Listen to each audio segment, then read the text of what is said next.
but couldn't make it. Joining me today is Barbara Puglisi, and she's part of the team here and curriculum development and running a lot of our labs and activities and doing support for professional development and those kinds of things. So together we'll be talking with you about how we can use some of our probes to explore one of the issues of today, which is what do we do with the production of global greenhouse gases, mostly carbon dioxide, obviously, and our need for energy. And so with that, we'll go ahead and get started. Great to see that. I just asked before, and if you still have a chance while I'm getting sort of started, you want to put in what you'll be doing at all for Earth Day coming up this month, or just any weekend on April. In California, this is the first time we've not had raininess in a week since probably Christmas. Can't complain, because I have a feeling this is going to help us with things that will be growing. All right. First off, let's talk a little bit about what we'll be using. I'll talk about the probes that we're going to be using, but I also wanted to mention that we'll be partnering what we measure on sort of maps. And the map interface that we're using is part of a company called Esri that we're a partner with. Pasco's partnered with them since 2015, but has actually made sure our software is compatible with them since about 2004. It's a free online map platform that can be used. Most schools use the online platform, although they do have a desktop software as well. It's a little more complex. Any school can request an organization account if they want to play around with these, but you can also just go to their page, which I'll have Barbara post, is arcgis.com. But if you go into this page, that esriurl.com, will give you a page which leads you right to the map page, and it'll tell you a little bit more about the school's program if you want to request an account. So both of those are fantastic. So with that in mind, let's continue on. And we want to talk a little bit about SparkView. Now, one of the things that SparkView is great for is it's a mobile platform, and we can hook up to those. Most mobile platforms now have GPS built right in. As a matter of fact, when you initially start with the phone to go out and do some data collection, you might click on that center choice of sensor data once it's been started on your mobile platform. And all mobile platforms, it's free to use. So that's a nice other way that you can get your students out and using this. So if we go ahead and click on that center sensor data, what you'll notice is that you will get a choice of what to hook up. Now, I'll just switch out of this for a minute because I'll show you what we used for all the experiments we're doing today. Let me switch over, and we used our two sensors. The carbon dioxide sensor. The carbon dioxide sensor is a light that is generated here, goes out to the end and comes back. It's a specific wavelength in the infrared that picks up and is sensitive to CO2. It's a vibrational sort of frequency that stimulates CO2 and can measure CO2. Typically, our normal CO2 counts are around 420. And so when we're looking at the data today, you can keep that in mind. Here's a quick shot of starting few minutes of CO2 data. And the other thing we were going to measure while we were going around is temperature data as we're looking in our neighborhoods. Now, I just made this easy and hooked the two together with a rubber band, because I put this in the roof of my Mini Cooper car. Has a little sunroof, and I just put it right up there, and it was close enough that it would just sit there while I drove. More and more as I do field work, I look for something that makes these more hands off, so I'm not trying to hold things, especially if I'm driving in this case. But if it was on a bicycle as well, you can you get these hand-free bicycle mounts for your bicycle, and that's what we did to collect the data. Once you've connected the probes, if I'm showing here, I can look for the probes. Once they're turned on, I can turn on the sensors on both of these. They'll show up inside of the phone itself. I'll turn the CO2 sensor on. You'll see both of those appear. Let me hold that a little longer. There we go. and we can hook up to those. But the key piece is not only will you hook up to the sensors, but we're going to come over here to the GPS, onboard GPS sensor. If I click once on that little switch here, then you'll see that I'm gathering GPS data. It's over on the window that shows up, and I'm showing it as well on the slide. So once those two are on there, or 3 or 4, whatever number of sensors you're working, you're ready to get out and start to collect data. When you're in the software, you're going to go ahead and use the start button at the bottom. In the middle, that will get you started and going. If for some reason that turns off, when I was using this non-hands-free, I noticed that I could bump it or whatever, and it might turn off, and you'll get separate runs, and that's fine. You can still add them together, but I actually had to get into the data table and put them all as one single run. Anytime you're doing field work that's outside, finding ways to make this sort of the easiest possible is always important. And so that was a good start. Now, one of the things when you're outdoors and you're using, whether it's the GPS on your phone in any of our probes, in this case, our temperature and CO2, what will be nice is to choose a map display. And if you click on the top area where there's, adding a new page in the middle there, you can start a new map display, which is going to be right in that area. So once we do, we can get a new page that shows up, and on the right, typically map displays are going to be needing as much room as possible. So you want it to be a single panel. That's that top choice over there on the side, so that the map can fill up. Usually if it's your phone, it's just like I say, it's nice to have as much room to see what data is doing. And when we do, it'll ask, what do you want to show in there? Do you want to show a graph? Do you want to show some numbers, digits, or table? The map display is the one that's got like a world with a waypoint marker on it. Looks like a dot or teardrop upside down. And so you'll choose those.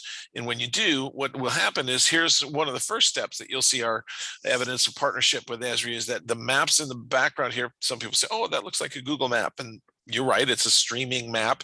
The service comes from Esri. As a matter of fact, if you look on the left side underneath the plus minus buttons, you could switch that map from just being like a driving map to being an aerial image. So if you're out in the countryside and the roads aren't important, you're not driving through roads. In this case, we're going to drive roads and determine what the CO2 levels are there. The road map made sense.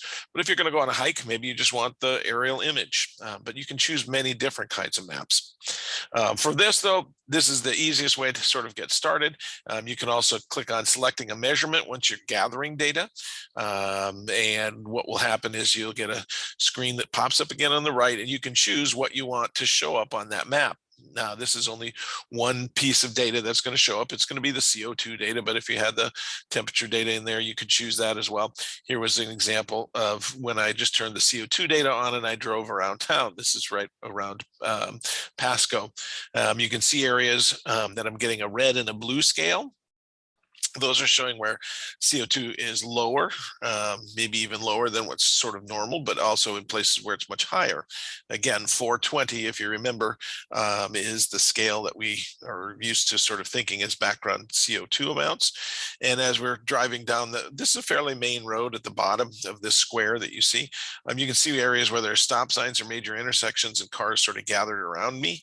We're seeing more CO2 as we headed out of town. We went from high CO2 and it starts to go downwards because this is the edge, northern edge of Roseville where we're at. And it stays pretty low until we get to this corner. And if you zoom in even a little bit, you'll see this is the public landfill. And so as I pass it by, it's interesting to see that we're seeing a lot of decomposition, a lot of CO2 is being generated because that's the composting initiative that our public landfill does. And it shows up quite a bit, up to a mile away down the road. I get back on the highway and you'll see it's starting to, I've got behind a truck here, so that was high. And I get onto the highway and it seems as the traffic picks up, the air is mixing a little bit more. But when I come off into the places where there's restaurants and other kind of shops, there's a lot more cars there and it stays fairly high all the way back to Pasco where I was driving. This is about a 4-mile square to go around, but it's just a good idea that you will have right on your phone. And if you want to capture that, so you use it in class to talk about, all I do, I'll switch over again to my view of my phone, is that I'll just pinch for my phone, I just pinch the power button and the down volume button, and it should take, I didn't do that quite right. Do that again so you can see that. Oh, for goodness sakes. Let me try that. Come on. There we go. And down volume first, and then the power. Let me get that. There, it'll take a picture right into my phone, and I can then send that back to myself for a lab write-up or something with my students, or if I want to use it in a presentation. So that's nice to do. As you saw on this drive, there was a number of times when I, was trying to hold it and might have bumped it because my hand is on there. And this is before I sort of found a nice holder, hands-free holder for it to be strapped. It's a bicycle holder, and I put it on my steering wheel. Once I did that, it really worked out very well to get some data, and we could talk about where we're producing a lot of CO2, and students recognize it pretty early that that's from cars and the need for our transportation. What our idea is once we're done collecting that data, we're going to share that back either as our whole lab. Usually from our phone, we can share the SparkView lab, and then on my computer, when I open it up, I can export the data, which I'm going to show you in some screenshots here in a minute. I'll share either the text or CSV, because those work well with the maps online, that they'll take a text or CSVs directly in. And so I'll email that to myself from my computer, and I'll look through it. If I had made 12 runs like you saw in that previous shot from my phone, then I'm going to need to combine them all, bring them all together into one line so that I can either view them on my SparkView app. I can again show those. I can put them into ArcGIS Online, which is simple and free and easy to use. It doesn't give us a lot of controls, but it will show us data, and I'll show you the difference. And then if I want to do more analysis, I can use a desktop part of that software, which is intriguing because I'll show you all three examples in what's coming up. So I was saying before that if I had my data sitting on my phone, I can use the share button that's here, and it'll ask me, where do I want to share that? I suggest sending the Spark Lab back to your computer so that when you are ready to use that file, you can open it up. You can export just that data. I'll show you here in a minute. So I'm sending it from my phone in this step. I hit the share button and then send it to my email address. Okay, and then when I'm on the computer, I'll open up SparkView, and I will use the export data from the top menu. I'll go to export data because that'll give me a chance to switch that to CSV. And so what I'm going to do is take that CSV, which should be stored, and I'll show you in my next slide, into ArcGIS Online. Now, ArcGIS Online is just a web browser. Esri is the company that makes the computer mapping software, and there's a tab at the top that says map. That's the URL that Barbara had shared a little earlier. And when you have your browser opened, usually I like this classic viewer, but I think in the last 3 months that this new viewer has actually gotten all the functionality of the old one. But for now, I'm going to go back to that, what was called the classic viewer. And you might see, here's my folder open on my desktop that says carbon dioxide around Roseville. It's just a text file. I'm going to go ahead and use that file and literally drag that file and drop it right onto the map. And I can then have a chance to have that show up. It's going to ask me, hey, I'm pretty smart, and I think I can find where this says something. If it says latitude and longitude, which is the way our exports work, we're allowing the word latitude and longitude in the file, and that is recognized inside of this web viewer. And what shows up is this page, and you can choose what you want to show. Notice if I had other data like temperature, or if I'm measuring several things, CO2 is the one that I'm most conscious of wanting to map, and I can make that same map that we just looked at, but inside an online interface. You say, well, what's the advantage? Why would I go to an online map? Well, what I can do is take advantage of other forms. Here's just a different map that I made, and I wanted to give you an idea. In this case, this is something I had worked with my students when I was in the classroom, is we went out and measured conductivity at 4 or 5 places along a river, and I couldn't just show one dot to get the feeling for every time we went out to show how the conductivity changed in this creek.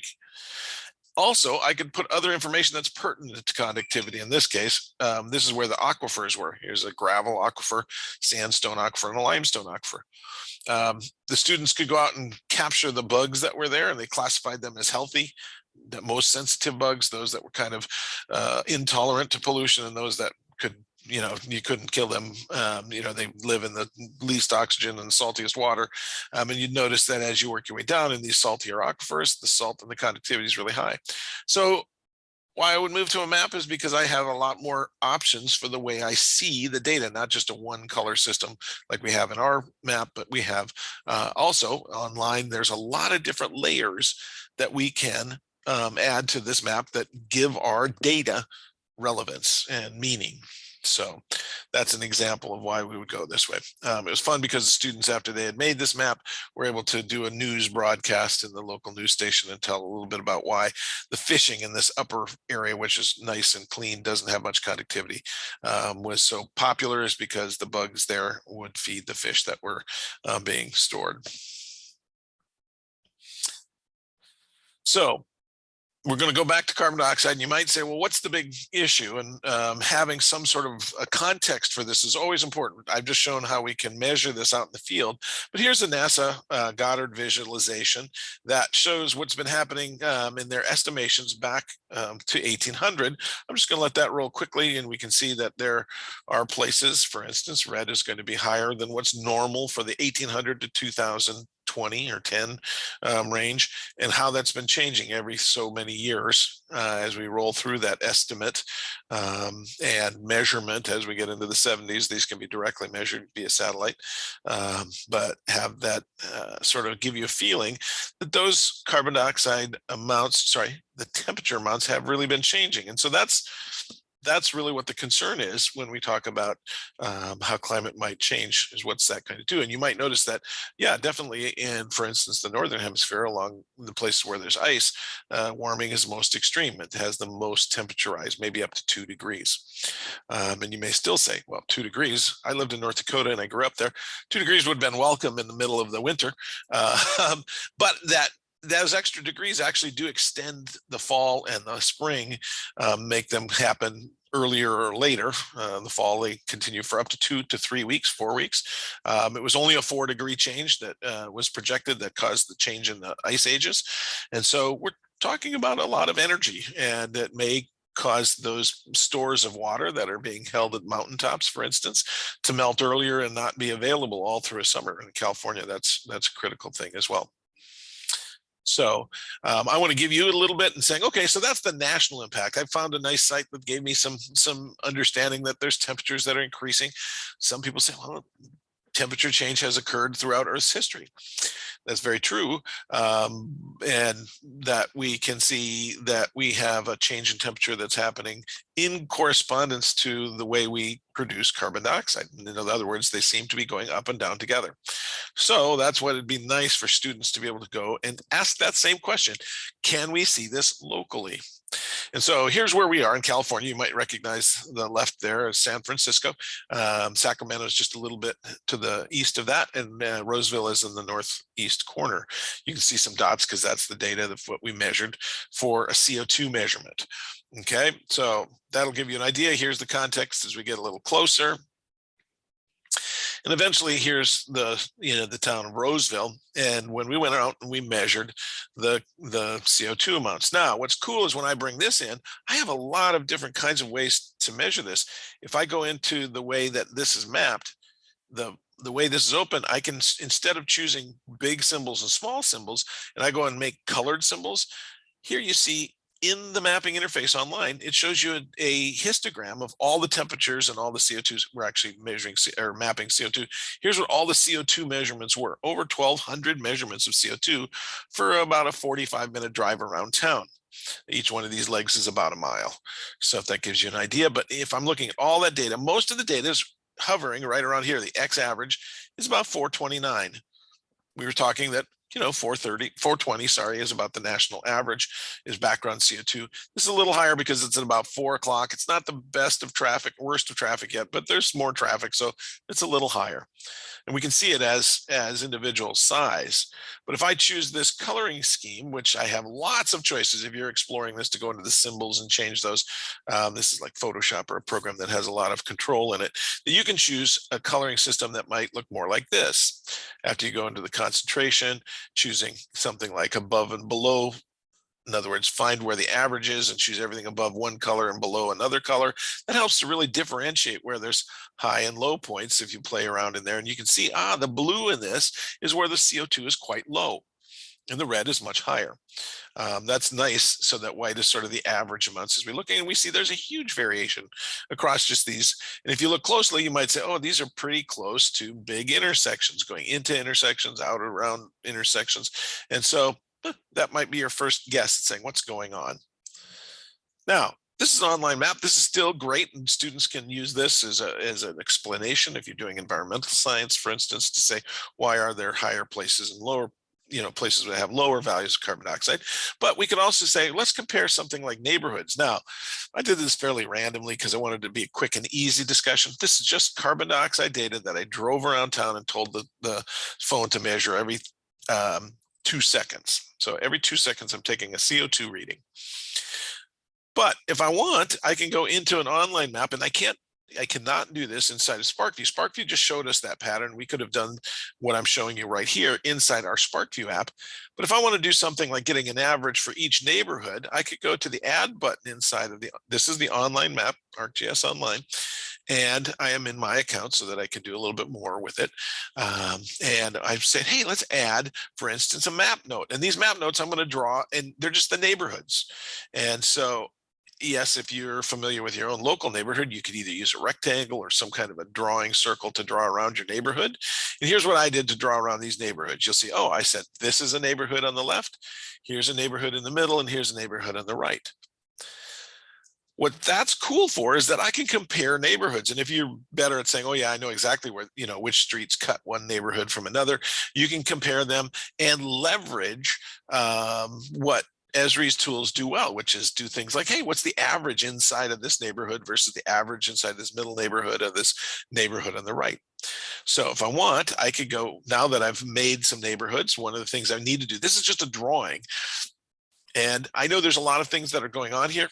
I hope many of you are used to using our software and probes to measure things. This hopefully will open your eyes to say, wow, we can do more. And I can always go back to this video and say, how did he do that again? So that if it seems fast, I understand that, but it is some way to say, how do we get more value geographically out of what we've measured? So don't lose heart. You can always come back and take a look and see if you want to follow through this process. And we're looking for ways to make this easier and easier as we move forward as well.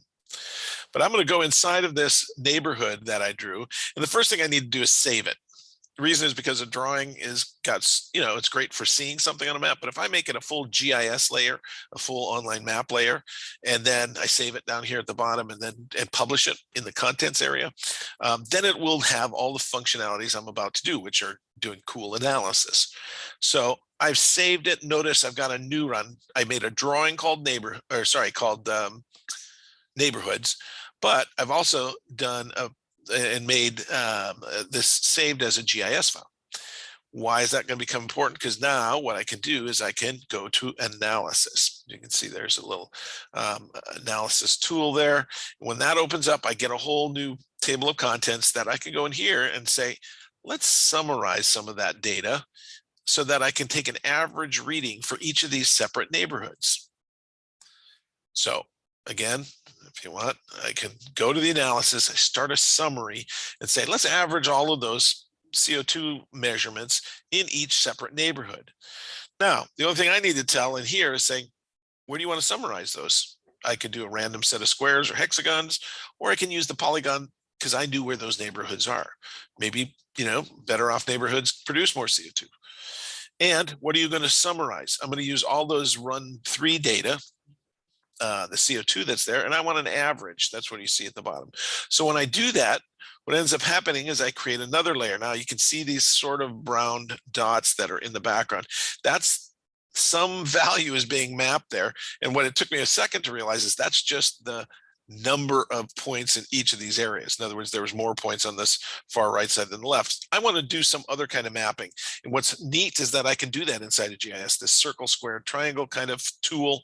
If I click on that under the word neighborhood CO2, I can choose to map instead. Here's what the average value is. Notice this middle value at late afternoon has a lot of CO2, where these two on the sides of it have less. You might also see what's located in those. One's Hewlett Packard, another has got several businesses, and this is late afternoon, so people are clearing up. So see a lot more CO2 in those areas. Now, what's the next thing I'd like to ask? Maybe my students are saying, you know, if places are more well off, they use a lot more energy. Maybe we could get some information about what's the average income in those areas. Here's now I'm taking what we measure best, which is carbon dioxide. We want to look for something it's related to. So I'll go into the analysis again, down to data enrichment. Data enrichment means I'll go and look in those squares into Esri's database of, for instance, the census data, what we fill out. And if you go down to the bottom, once I click on that, hey, let's enrich those squares with some data you didn't go and collect. I click on, let's select what variable we want, and a window opens up and says, yeah, I want to compare CO2 to how much people make in those areas. And you can choose the median income from last year. All this data is available. That's why we think it's so cool, is that our measurements will now have context for students to do explorations. Okay. And so when we do that, we're going to now add the value of the median income in each of those squares so we can compare them. Okay. So inside these squares, inside this place, we know how much the average CO2 is. We're going to be able to then say, let's compare that. Now, what's cool is that since Christmas, they have a newer map viewer that has some more functionality. So I'm going to switch over to that one. I would have done this all in the old map viewer, but this is just new capabilities that have come recently. So excuse me for switching over in the middle of this. This was still some cool analysis we could have done. But in the newer map viewer, which has some more functionalities, I've now, you'll see, looks very similar. I got a table of contents down here, but I've got more choices on the right. As a matter of fact, if I'm now interested in showing how wealth and CO2 are related, I'll go down to my table of contents on the left and I'll click on it once. Okay, I'll click on that area. And when that does is that opens up the capability to say, what do you want to do? Do you want to compare two fields that are inside of that shape? And I do. I want to click on that add chart, or you can get it through the more button. But if I want to add a chart, I just want to do a scatter plot of wealth versus CO2. So let's take a look. I can choose those two once I click on creating a new graph, and I choose scatter plot, meaning on the x-axis, I want to see what the average income is. On the y-axis, I want to see how much CO2 is produced to see if one drives the other. And when I choose those, I'm going to see a rough trend, let's say. This is not highly correlated. This isn't something you'd say is a strong relationship. As a matter of fact, on the side, there's a statistic that's helpful for students. And if the closer this is, this R squared value is to 1, that means they just go up and down together. That means all the data would be close to this line. These are not so much. Also, because I know and I live here, there weren't a lot of houses in that middle section. So that's why it's such a weird anomaly. The middle section isn't as typical. So it'd be more probably better for the students saying, I know this is a neighborhood and that's a unique neighborhood, and they can draw those areas and do this analysis. But that's what we can do in an online map. So far, what have we seen? We can see patterns and quickly save some shots inside of inside of SparkView's mapping page. We can also take that data, export it, and bring it into Esri's mapping page, which gives us a lot more choices of color and some cool analysis that we can do. I wouldn't feel right if I didn't at least visit saying, what can you do with desktop software? Can you do some analysis that's a little bit more rigorous? And to the answer to that is yes. But like anything that's a desktop software, it's got a little bit more, well, it does have a lot more functionality and a lot more buttons. But let's take a look at what kind of an exploration we can make there. So what I've just finished is, this is great online analysis. Schools don't have to pay for that. They can set up their own free account. They can bring their data in and save it, and you can do projects just like what I'm showing. So let's switch and take a look then at desktop software. In the desktop software, I can say, hey, let's add that data just like I did before. Gathered it with my probe on my phone, sent it to our desktop Spark view, and I saved a table.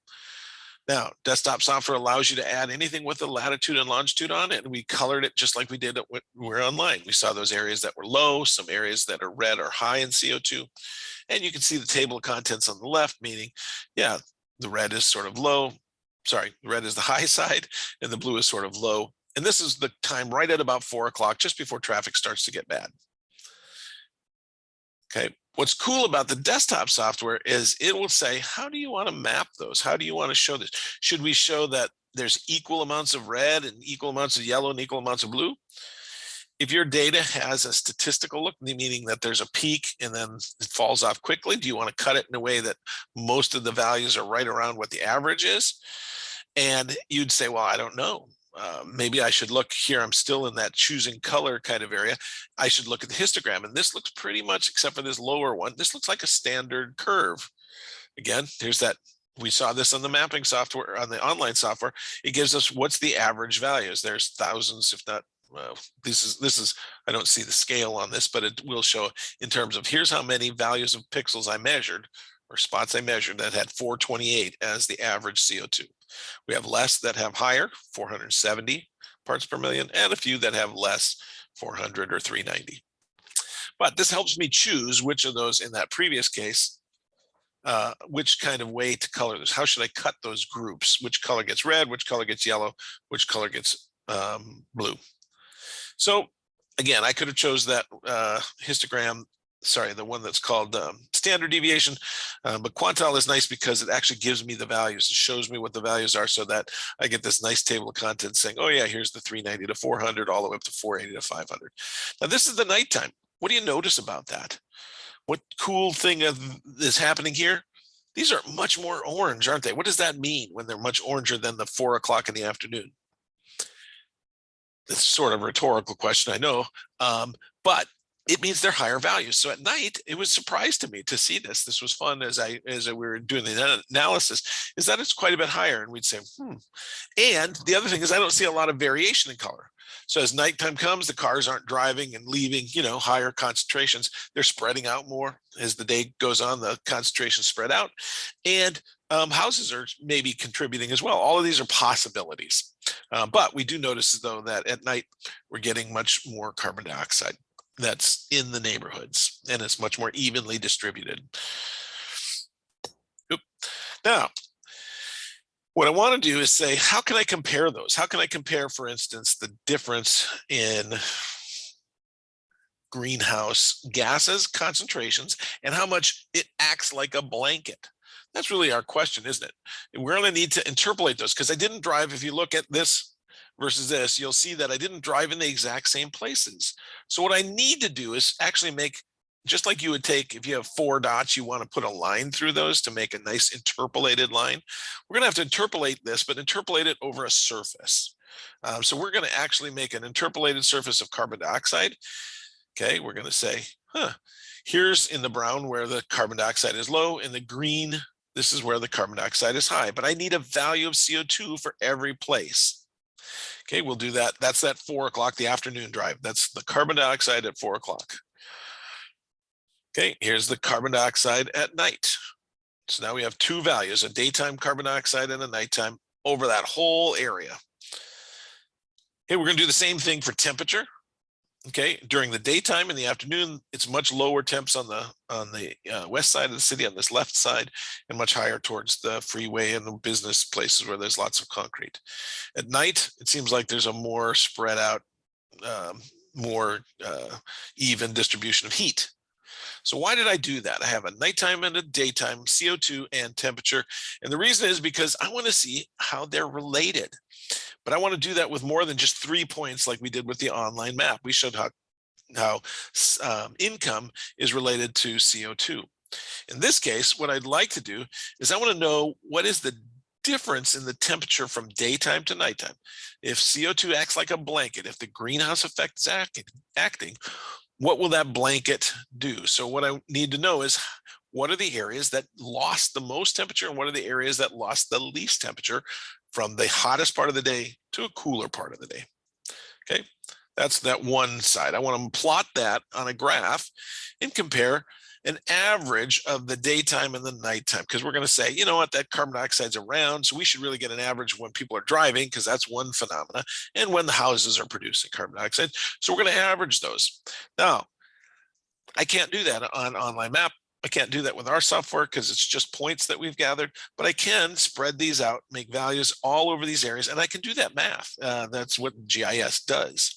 So one of the things, just like any kind of work, you have to be careful how you calculate these. The calculation is, I want to add the daytime plus the nighttime and divide by 2. But if I'm not careful, orders of operation in this top example are not the way you're going to get a result that you wouldn't expect. Instead, I got to add both the daytime and the nighttime and get those as a product or as a sum. And then I got to divide by 2. Otherwise, I'm going to take the daytime temperature and divide by half the nighttime temperature. As a matter of fact, I did that mistake, and I got this answer over here. And this 2 areas particularly were the opposite of what I thought those lines were showing. This was showing where it had a lot of loss, a low amount of carbon dioxide. But when I did the right calculations, I realized, oh no, that's higher. And that's what I saw on the graphs. And so I had to catch myself, and we have to be good about realizing when we do those calculations how to do that correctly. So the bottom right is what's the average carbon dioxide amount of daytime and nighttime. You may say, well, how do you even remember what you did? Because this is a lot of buttons. What's nice inside of this software is I can go back and say, here's all the buttons I've pushed, and I can look to see, oh, here's where I did that raster calculation, and here's where I goofed up in this gray section. I did add the daytime plus half of the nighttime, and so I had to redo that calculation to get ready for this talk. So let's go back to our graph. I want to graph values of how different the temperature, how much temperature changed on the y-axis, and I'm going to correlate that to how much carbon dioxide was around. So if we're looking at pink and green, which one loses more temperature? Well, look at the table over here on the left. The green loses more temperature. The pink is staying similar temperature. If you eyeball this, you might be able to see something strange is happening, where areas where there's there isn't high temperature loss. What's the carbon dioxide like? Well, it's somewhat complicated, and I can't see that. So what I want to do is I want to guess. What do we think? Well, if there's a blanket there and a lot of CO2, the heavier the blanket, what's going to happen to the temperature loss? It should do this. On the right axis, where there's carbon dioxide, more blanket stays warmer. You don't lose as much temperature. A thin blanket of carbon dioxide should lose more temperature. Now, hopefully many of you are looking at this and you're realizing something. This is our prediction. Here, as I plotted every one of those 1,200 points, is the data. Now, that's messy. It's not great, but it is a fun investigation. As a matter of fact, the R² value is saying there is no pattern to this. That's very low. As a matter of fact, it shows that the more carbon dioxide you have, the more the temperature goes up. And so I might think, wow, I just showed that carbon dioxide has no effect on greenhouse gases. It's not, it doesn't hold heat. Well, here's where we have to start thinking in the normal science process, say what other variables control temperature when you go from day to night? Okay, if you lived in areas, especially in California since Christmas, we have had, or since New Year's, we have had a lot of rain. And some of those areas of town were just mostly golf courses and sort of green spaces. And so they may have had an impact. As a matter of fact, let me just go back to this area that's green that lost the most heat. That's a big golf course. And so what's causing a lot of that change in heat? Not sure. But maybe the shadiness or maybe some water that's there, but it's complicating the issue of whether CO2 is helping to blanket the area. So this would be my next question. And this is what we would do all the time when I was doing those maps with students. How can we improve the experiment? I want you to think about that, and in the comment section, if you can, just throw some suggestions. How can we improve it to take the impact that we think? Here's my suggestion. There's a lot of water in that area, and maybe water is complicating this issue. And think of where we are. It might be fun to see if anyone's got some ideas of how we can improve that. The reason I say that is this. I've shown you 3 ways that we can do very simple look and analysis and say, oh yeah, look how I drove around the community inside of SparkView and I saw where there's places that had high concentrations of CO2 and low. I also pulled the data inside of a online map and we were able to ask some cool questions, had more chance to color the data. Last one, we did some pretty heavy analysis. Does this feel like we're doing science? I hope that answer is yes, because science is not, being a teacher of 30 years, I want to review this, is yes, I had to teach students, that, for instance, the names of the elements in the periodic table. I had to teach them what the carbon cycle was in environmental science. When I was in physics, I had to, we had to teach them those things. But the job of a scientist when they leave school is to find out unknown things. So again, when I'm working with students and when I've done this, always when I've done this from when I started teaching to the end, I would always have either after school clubs or we'd do summer science or even some groups that would want to get together after school. But I also took a lot of time with students during class to go measure these kinds of things. And bringing it back on a map was always a good way to engage more of my students because not everyone could go on these. And this feels a lot like we're trying to answer a question that we don't know the answer. That is a scientist's job. So, will this particular experience help students understand the greenhouse effect? Interesting. It may not. They'd say, wait a minute, higher carbon dioxide made the temperature fall more. And that's not what we are saying in the accepted answer of science. But I think it helps students understand how the measurement has to be carefully monitored. They have to come up with a solution. That river map I showed you, that was 6 summers of data. We tried and tried of different kinds of ways to measure stuff and tell different stories. And it wasn't that we did every summer we had a success. I think the students that took my class loved it. But it really wasn't until the 3rd, 4th, or 5th year of doing these that we started to understand better of what things we could control and start to show what science was going on. This is probably the 4th time I ran that set of data with CO2 and temperature. I'm starting to get a better understanding of how I can see if there's still a CO2 influence. But that is so normal in the process of science. What we have to do along the way, though, is I hope, and you've seen this, if you're thinking of using some of these ideas or using these slides, is that we have to help them predict before we get an answer. Hey, what should science be saying? Like we did with that graph where I showed, here's what we expect. And so when we get the wrong answer, this is something else happening, like we did in that last example where we're using the desktop software, that they would say, oh, this is different than what I expect. That's okay. I just have to explain it. And so with that in mind, I really hope that that will help you all, if you're watching, say, how can I use probes to measure things? The best thing about probes and using materials like a carbon dioxide sensor and temperature sensor is that you can go out and answer or address real questions. Where is it the hottest on my school campus? I can walk just around the school and find those places that are hot. Where is there more CO2 as I'm walking around? Maybe by the doors or something along those lines. Which of the windows is the least insulated? All of those are great questions. And when students do this, they raise more questions, which is exactly where I want my students to be going when I'm doing these kinds of things. So with that in mind, I do want to take some time and let's take a look at the questions or any comments about that we were thinking. I'm going to skip just a couple because I'm really good with just putting my conclusion. And let me roll to the, oops, there it was. Sorry. Let me do this again. Let's put the last slide up. So here's what we have been spending our time with. We said we can show data on a map, temperature and CO2, right inside the phone, right inside SparkView. Okay, we can bring it back to our computer and we can still show those relationships on that computer. And we can show the color variation, but we don't have a lot of choices. But still, it's great because it immediately gives you some feedback. 2, we can bring that data in easily by just exporting that text file and dragging it onto ArcGIS Online. And 3, if we want to do some really fun and impressive mapping, that we can put it into the desktop software and we can take that the next step.